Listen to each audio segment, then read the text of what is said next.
Okay, today's video is about the validity of the Central Limit Theorem for ergodic averages of general Markov chains and the application of that theory to the analysis of sampling algorithms or heavy-tailed distributions.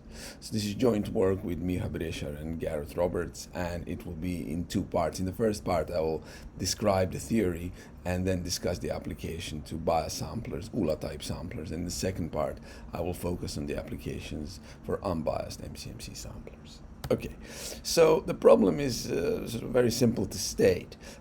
You take RD and then a heavy tail distribution pi with the tail decaying as r to the minus v, where v is some number which is a positive number, right? So v can be smaller than 1, in which case this distribution wouldn't have the first moment, etc.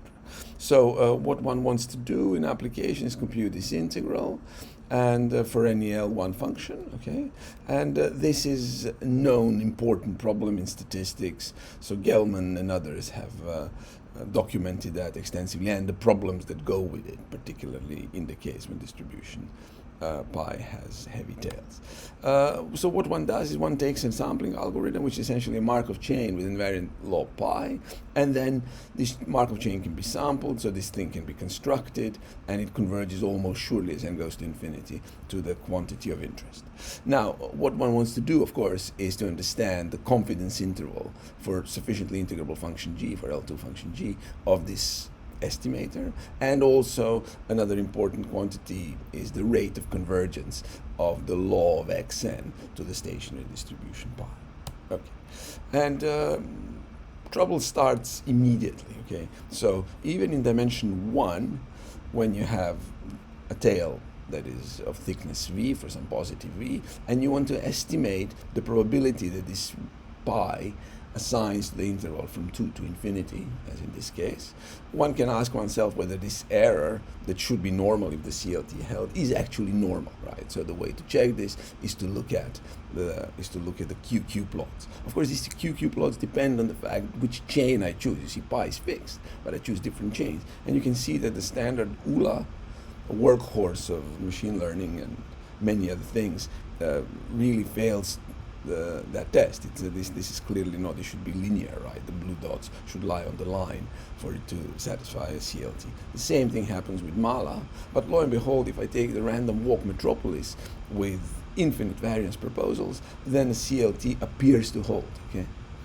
So this phenomenon has been known for decades, right? This is a paper by Fort and Moulin where this was first, I think, documented, that the CLT fails and that heavy tail distributions are sort of hard to deal with. And really, theoretical analysis really would require necessary conditions for the CLT to hold for this ergodic estimator. And those were largely unavailable for general models, and this is exactly what this talk is about, okay? Once you can characterize the CLT, then you can start doing algorithm comparison, and also you can sort of design better algorithms that have better properties because you know what better means.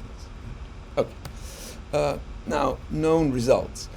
Sufficient conditions for the CLT abound, and that's sort of story stuff of legends, really starts from Kipnis and Varadhan and goes all the way through the literature of Markov chains. And also this is related to upper bounds on the rate of convergence to stationarity in total variation and Wasserstein distance, right? CLTs, of course, are of practical importance in statistics. To this day, you see, there are very recent papers that try to estimate and understand the size of the asymptotic variance in various problems for various chains. Okay, now let me first explain how these upper bounds work and how the sufficient conditions work, and then move on to our results for the necessary conditions and lower bounds. Okay. So for upper bounds, this is again classical theory. One takes a Markov chain with a kernel pi on some space x. In our case, x is curly x is RD, and then there is this famous upper bound super martingale drift condition that looks like this, right? So V is a Lyapunov function that grows at infinity, and this function phi is an increasing concave function, not necessarily strictly concave, it could be linear, okay? But the key thing is that outside of compact sets, this kind of inequality holds. See, on the left-hand side, you've got just some testing going on. This is a generator of the chain, really, applied to V, and this needs to be bounded by this sort of negative quantity. And if you have this kind of thing outside of a compact set, then you can get an upper bound on the rate of convergence in terms of this phi. You see, phi here, how does it give me the upper bound? Well, I take 1 over phi, this is positive, I integrate, this is an increasing function, I take the inverse, and that gives me the rate. Okay, so if phi is linear, then this rate is exponential, and if this phi is sort of polynomially concave, so s to the some power between 0 and 1 fractional power, then I'll get a polynomial upper bound. Okay, so this was known for a long time. And in this paper by Du, Guilin, and Moulin in 2008, they also give a very nice efficient condition based on this drift condition, okay, that tells me when the CLT holds. You see, if V is such that V times phi composed with V, so this phi composed with V is slightly smaller than V typically if you have heavy tails, and so if this guy, which is smaller than V squared, is integrable, then any function smaller than phi composed with V will satisfy a CLT. In other words, this ergodic estimator based on such a function will satisfy a CLT. There's going to be a finite asymptotic variance that you will get here. Okay. You see, upper bounds give me sufficient conditions. Lower bounds will be related to necessary conditions, stands to reason. Okay, so this is what we tried. So recently with Miha, we developed these L drift conditions which give lower bounds on the rate of convergence. And then it is natural to expect that this kind of thing will say something about the necessary conditions for the CLT. Okay, so how does this L drift condition, what does it look like? Okay, so these are new conditions where one really looks at the process not V of xn but 1 over V of xn, and requires a super martingale drift condition of this type. Okay, where phi now is an increasing function from 0 to 1, okay, because you're interested in what the process does when 1 over V, when V is large, 1 over V is small, right? So the behavior of phi near 0 is important. It is such that this limit holds. This is a crucial thing. Okay, and there is another drift condition which doesn't look like a drift condition, but it's best understood. It's in terms of this function psi, and it's best understood in terms of this picture, right? So this psi really controls the following probability. You see, I take L and R, and then I look at V of xn, and this is something that fluctuates, and I look at the probability that V of xn exits at R, not at L, exits above. Okay? And then I want to know how this probability decays to 0 when I send R to infinity and I fix L. Okay, so this will go to 0, and the speed at which it goes to 0 really is described by this psi of R. Okay, so in order to get good convergence, of course, you want to go out into the tail as fast as possible, so you want this psi to grow as slowly as possible. Okay, so but the best thing that you can do is really have it asymptotically equivalent to this probability. Okay. So in order to get this psi is linked, of course, if you have a sub-martingale drift condition of this type, then control on this probability can be obtained. Okay? And this is what one does in actual model applications of models. Why this var phi?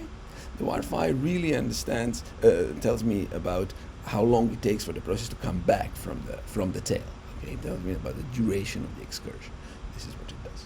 Okay, and then once we have this drift condition, you see this L, phi, and psi. They're all quantities that can be understood or obtained directly from the transition current, one-step transition current. And once we have those, then of course an ergodic estimator of this type, we're interested in necessary conditions for the CLT, and what it turns out what one needs to do is, you need to fix some growth rate at infinity. Okay, this function that h so grows at infinity, is non-decreasing at infinity. Okay, and then you could construct this quotient. Okay, you remember this var phi of 1 over R, this was going to 0 in our L drift condition. So this quotient is increasing at infinity, right? So this G is increasing, and therefore it has an inverse.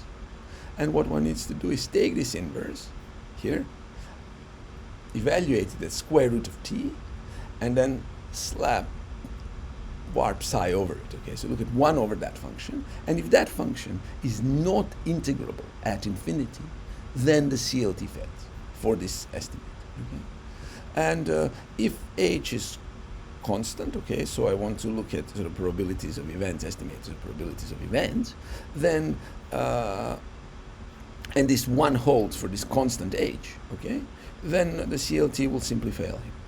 So the question is, how does one prove this? Okay, of course, I can't really describe this easily and briefly, but really the basic idea is that you look at this sum. This is a sum of things, but you can decompose it into sum over excursions, right? It's Dublin's idea, right? And these excursions are nearly independent. In any case, the failure of the CLT behaves exactly as it would if the excursions were independent. So if you can control the tails of these sort of integrals over these excursions, you can actually do this. Okay, you can prove that the CLT fails because in the IID case, if you have too heavy tails, your tails are too heavy of the increments, then the CLT won't hold. Of course, you need some different scaling or something like that. Okay. Now, the second thing that you can derive from this L drift conditions is a lower bound on the tail of the stationary measure pi. Okay, so this lower bound really is r times phi 1 over r, that's our function from the L drift condition, multiplied by psi of r, okay, times some function which is really, you can disregard and think of it as constant, okay, it grows very, very slowly. Okay. So this function, 1 over this function, gives me a lower bound on this tail.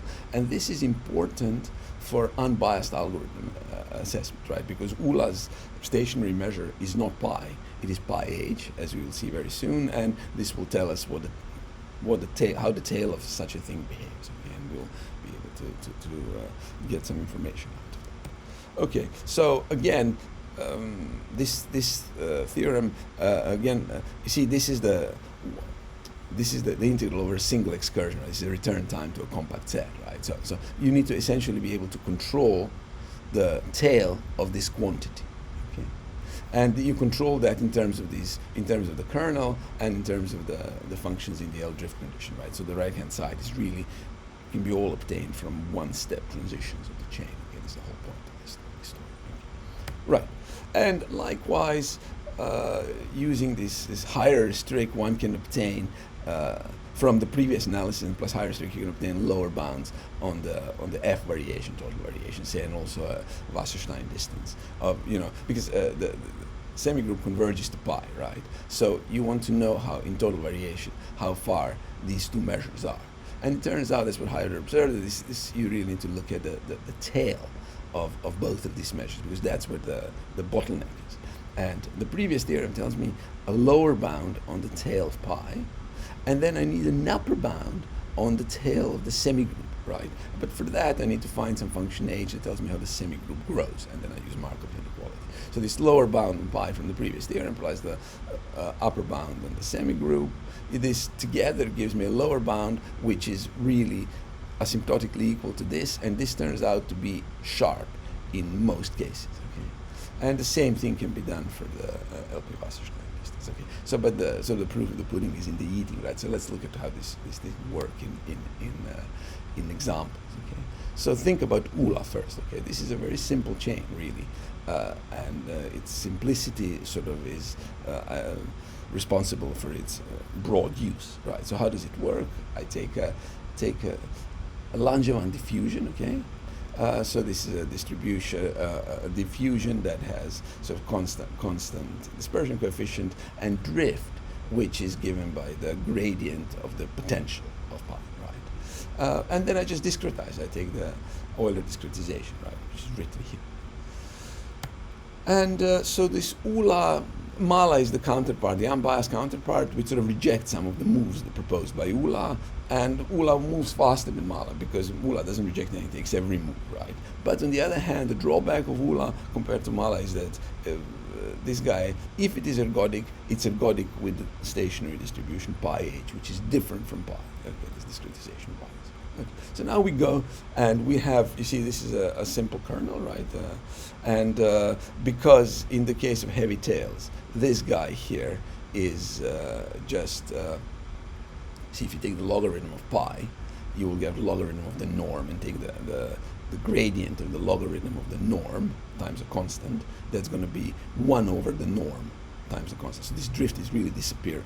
And because it's disappearing, it is this function phi, var phi, is the function that satisfies that 1 over v drift condition, right? Where v is simply here the norm. Okay? And then once you have this psi, once you have this var phi, to get psi, you can use the heuristic from the the bound on the stationary measure. And of course, this is just a heuristic here, right? So you see this guy decays. This quotient is r to the v. Okay, this quotient is r to the v. You see, and here once you've computed this var phi, then psi, you can see what it needs to be so that these things match asymptotically. Okay, so this is of course a heuristic, but then you go and you check this using that submartingale, sorry, drift condition that I had in a few slides back. Okay, so we have that, and now these theorems that I showed you simply imply the following result. Okay, if I take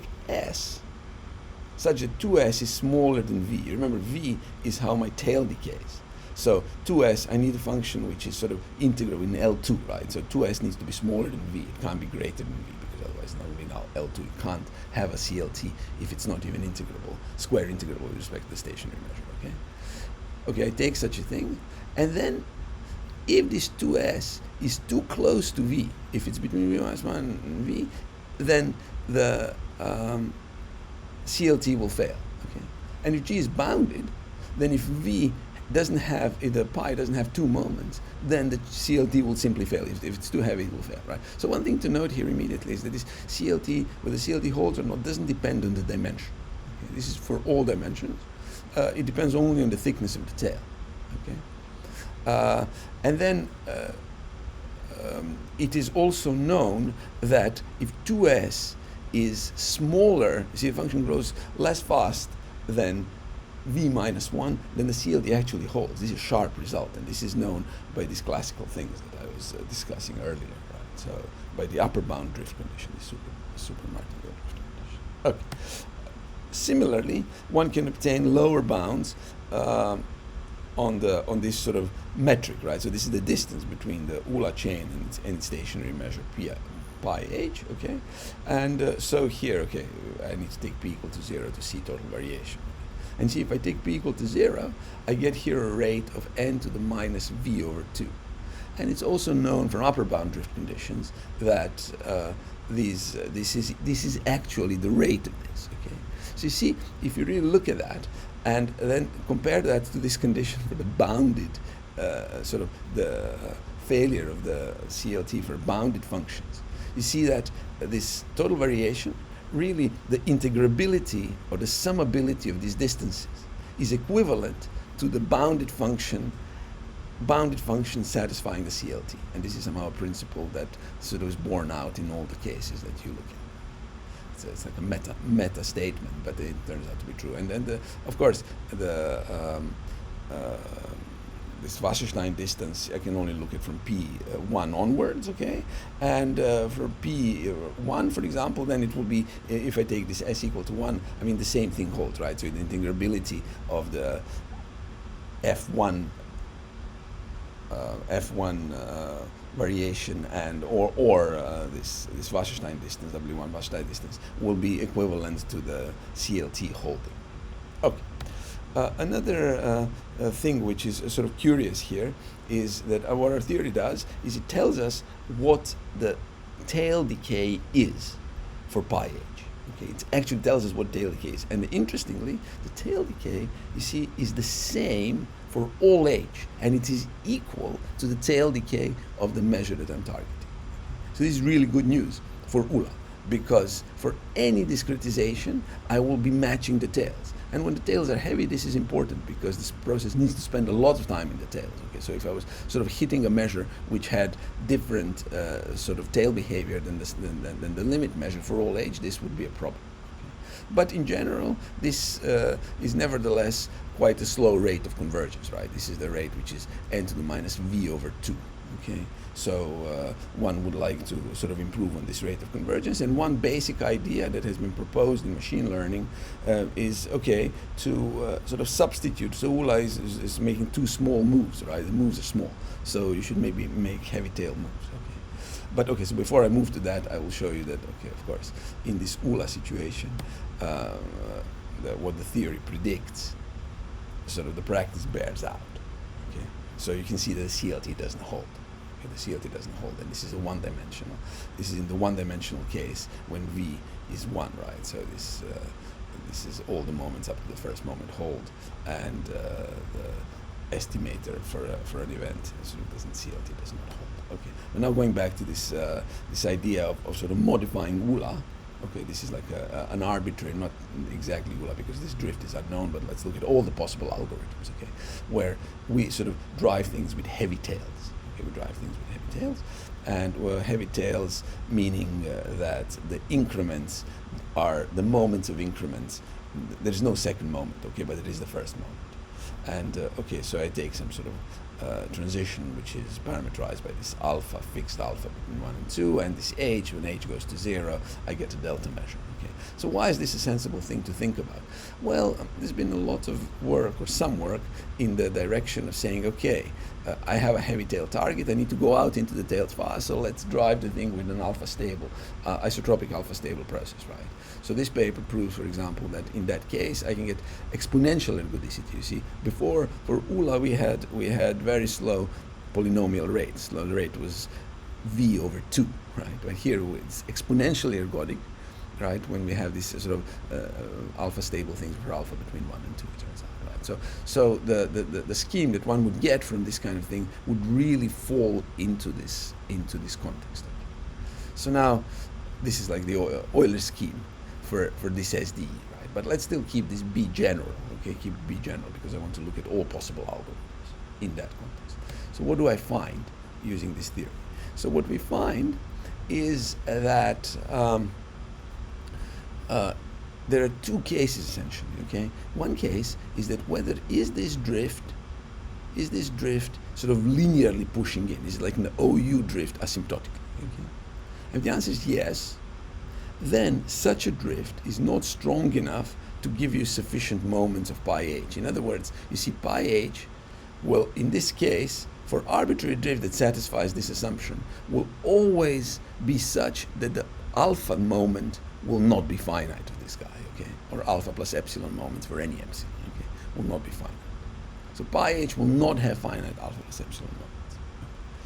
And then if this guy is superlinear, okay, so if lim over of b of x over x at infinity is infinite, then we have no algorithm at all, okay, we have transients, right?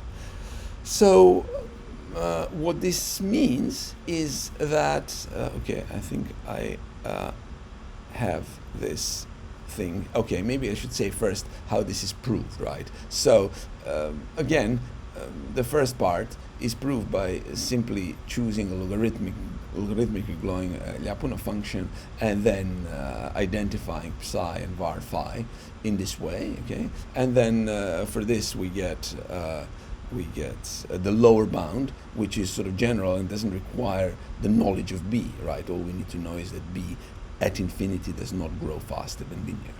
And if you're superlinear in B, then you just look at 1 over V of x, and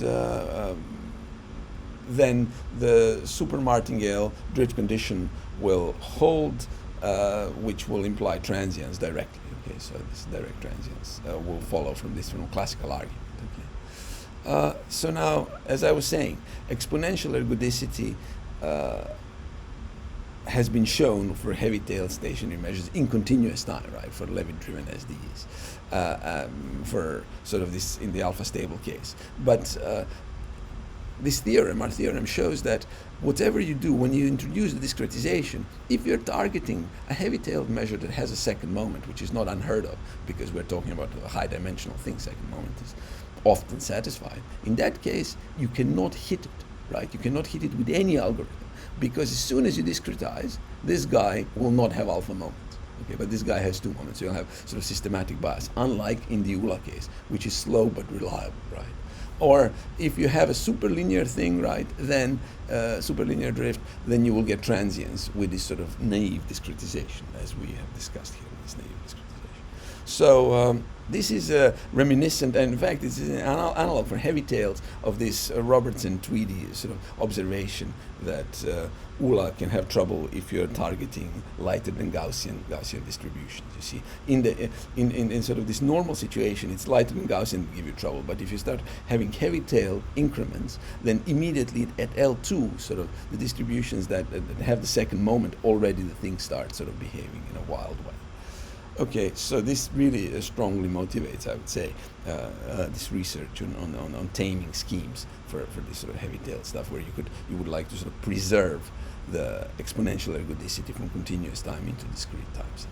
Okay, now this is the end of the first part. In the second part, I will look at the applications of the theory that I've discussed today to these MCMC algorithms. Okay. So thank you for your attention, and so here are the references that turned up in this little presentation. Okay, thank you. Bye bye.